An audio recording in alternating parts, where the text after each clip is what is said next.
রাজ্যে সবজির দাম আকাশ ছোঁয়া। আলু, পেঁয়াজ, শসার মূল্য বৃদ্ধি নিয়ে আগেই ক্ষোভ প্রকাশ করেছিলেন মুখ্যমন্ত্রী মমতা বন্দ্যোপাধ্যায়। তার নির্দেশের পর পশ্চিমবঙ্গ সরকারের টাস্ক ফোর্সের আধিকারিকরা এবং রাজ্য পুলিশের এনফোর্সমেন্ট ব্রাঞ্চের আধিকারিকরা বুধবার কাকুরগাছির ভিআইপি মার্কেট পরিদর্শন করে।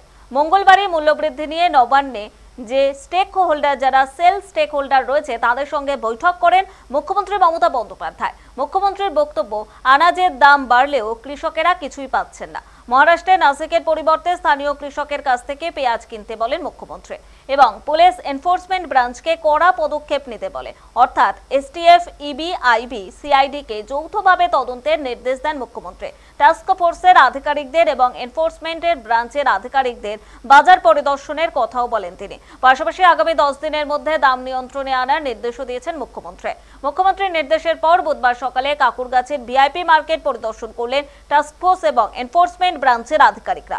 খুচরো ব্যবসায়ীদের সঙ্গে কথাও বলেন, দাম জানতে চান, আর এরপর একটি রিপোর্টও তারা তৈরি করবেন। সেই রিপোর্ট নবান্নে পাঠানো হবে, সেখানে খতিয়ে দেখা হবে যাবতীয় রিপোর্ট।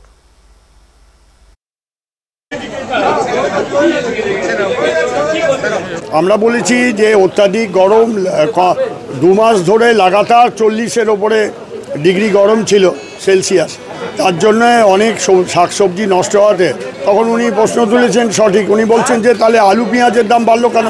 এখন তো পেঁয়াজের আমাদের উৎপাদন হচ্ছে, এখানে পেঁয়াজের দাম এত বাড়া উচিত না। আর আলু তো নয়, আলু তো প্রচুর আছে, তাহলে আলুটা 35 টাকায় চলে গেল কেন? 25 টাকার আলুটা। সেই জন্যেই আজকে আমরা এসছি, আমরা এখান থেকে কোলে মার্কেটে। কাঁচা শাকসবজির অগ্নিমূল্য, ক্ষুব্ধ মুখ্যমন্ত্রী। দাম নিয়ন্ত্রণে অভিযান চালানোর নির্দেশের পর বীরভূমের বাজারগুলিতে বুধবার থেকেই শুরু হচ্ছে পুলিশের অভিযান। আলু প্রতি কেজি 35 টাকা, পেঁয়াজ প্রতি কেজি 50 টাকা, আদা, রসুন, কাঁচা লঙ্কা, পটল সহ সব সবজি চড়া দামে বিক্রি হচ্ছে। সবজির মূল্য বৃদ্ধি নিয়ে মঙ্গলবার নবান্নে বৈঠক করেন মুখ্যমন্ত্রী, আর ওই বৈঠক থেকেই কালোবাজারি আটকানোর নির্দেশ দিয়েছেন। বুধবার সাত সকালে বীরভূমের বোলপুর হাটতলাতে জেলার এনফোর্সমেন্ট ব্রাঞ্চ বোলপুর থানার পুলিশকে নিয়ে অভিযান চালায়। বোলপুরের হাটতলায় আলু পেঁয়াজের আড়তে অভিযান চালায়। আলু কত করে পাইকারি দামে বিক্রি করছে জিজ্ঞাসাবাদ করেন আধিকারিকরা। আমরা দেখছি বিভিন্ন জিনিসপত্রের দাম, আমাদের যে সুপিরিয়র অফিসার হচ্ছে এসপি এবং ডিএসপি সাহেব, তাদের নির্দেশ মতোই আমরা এসেছি এবং বিভিন্ন মার্কেট আমরা ভিজিট করছি, আমরা মার্কেট সার্ভে করছি, দেখছি জিনিসপত্রের দাম কি বেশি আছে, কোনটা কম আছে। আমরা স্টকিস্টদের সঙ্গে খুচরো ব্যবসায়ীদের আমরা একটা আলোচনা করছি বা রেটগুলো ভেরিফাই করছি, তাদের চালানগুলো দেখছি এবং যদি কোনো ডিসপুট পাওয়া যায় তাদেরকে আমরা কিন্তু আইনানুগ ব্যবস্থা নেব। ভোট মিটতেই দাম বেড়েছে সবজির, নাজেহাল রাজ্যবাসী। সবজির মূল্য বৃদ্ধি আটকাতে অভিযানে নেমেছে টাস্ক ফোর্সের আধিকারিকরা।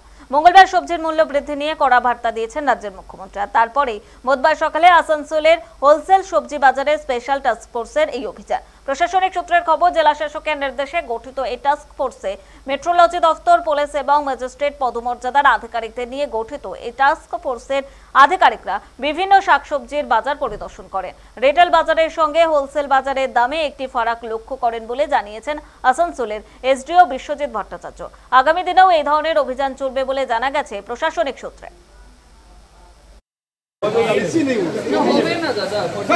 আমরা এখানে আজকে মেনলি হোলসেল মার্কেটে দেখলাম, তারপরে কিছু এখানে রিটেল আছে, এখানে দেখা হলো। আমাদের টিম ছিল পুরো ডিস্ট্রিক্টের, যে আমাদের ডিস্ট্রিক্ট ম্যাজিস্ট্রেটের অর্ডার অনুসারে, আমাদের স্টেট গভর্নমেন্টের ডিরেকশন অনুযায়ী আমরা আজকে ভিজিট করলাম। আমাদের যারা আমাদের পুরো কমিটির মেম্বাররা ছিলেন, মার্কেটিংয়ের অফিসাররা ছিলেন, মেট্রোলজির অফিসার ছিলেন, আমাদের পুলিশের এনফোর্সমেন্ট ব্রাঞ্চের অফিসার ছিলেন, আমাদের অ্যাসিস্ট্যান্ট ম্যাজিস্ট্রেট ম্যাডামও আছেন। তো আমরা যেটা এখানে দেখলাম যে আমাদের ইভেন এইখান থেকে যেটা হোলসেল মার্কেট থেকে এসে নিয়ে এইখানে যখন রিটেল আসছে, সেখানেও একটা বড় দামের ডিফারেন্স হয়ে যাচ্ছে। তো আমরা এখানে তাদেরকে বললাম যে এত দাম বাড়তি নেওয়া যাবে না, আমাদের এই ভিজিট চলতে থাকবে এবং রেগুলার বেসিসে চলতে থাকবে। তো রিটেল মার্কেটে এরকম ইয়ে করে আমরা চাইছি যাতে কোনোভাবেই আমাদের যারা সাধারণ ক্রেতা আছে তারা যাতে না কোনোভাবে ঠিকঠাক দামে যাতে পান, রিজনেবল রেটে যাতে পান, ঠিক আছে, যাতে আর্টিফিশিয়াল কোনো হোর্ডিং বা এরকমভাবে দাম বাড়ানোর সিস্টেম না হয়, সেই জন্য এই ভিজিল আছে, এই ভিজিলেন্স আমাদের চলবে। মূল্যবৃদ্ধি নিয়ে মঙ্গলবার নবান্নে মুখ্যমন্ত্রীর বৈঠকের পর জেলায় জেলায় শুরু হয়েছে অভিযান। পশ্চিম মেদিনীপুর জেলা পুলিশের পক্ষ থেকে চন্দ্রকোনা রেগুলেটেড মার্কেট কমপ্লেক্সে সরেজমিনে বাজার দর খতিয়ে দেখেন প্রশাসনিক আধিকারিকরা। কত করে সবজি কিনেছেন ক্রেতারা আর কত করে বিক্রি করছেন বিক্রেতারা খতিয়ে দেখেন প্রশাসনিক আধিকারিকরা। এমনই মাছ মাংসের দামও জিজ্ঞেস করেন তারা।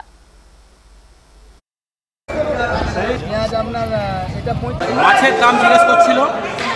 দেশি রুই মাছ 220 থেকে 230 টাকা দাম বলেছি, বিক্রি হচ্ছে, আমরা বিক্রি করছি। ইলিশ বিক্রি করছি 1500 টাকা কিলো, 1 কিলো সাইজের। আচ্ছা, চিংড়ি বিক্রি করছি 30 টাকা শ, প্রস্তুত চিংড়ি। আচ্ছা, বিলাসপুর ডিম বিলাসপুর বিক্রি করছি 150 টাকা কিলো গোটা, আর কাটা 25 টাকা শ। সারা বিলাসপুর 200 টাকা কিলো। আচ্ছা, কাতলা 1 কিলো সাইজ 250 টাকা কিলো, 1 কিলো সাইজের রুই মাছ 220 টাকা কিলো। আর বাটা মাছ বাটা 20 টাকা শ, 200 টাকা কিলো। আর কিছু নাই। কেন? বাজারে দ্রব্যমূল্য বৃদ্ধির জন্যই আজকে বাজারে নজরদারি শুরু করেছে। আর আমাদের কিছু করার নেই। প্রোডাকশান কম আছে, মার্কেটে মাল কম আসছে, যার জন্য আমাদের মার্কেটে দাম বেশি হচ্ছে।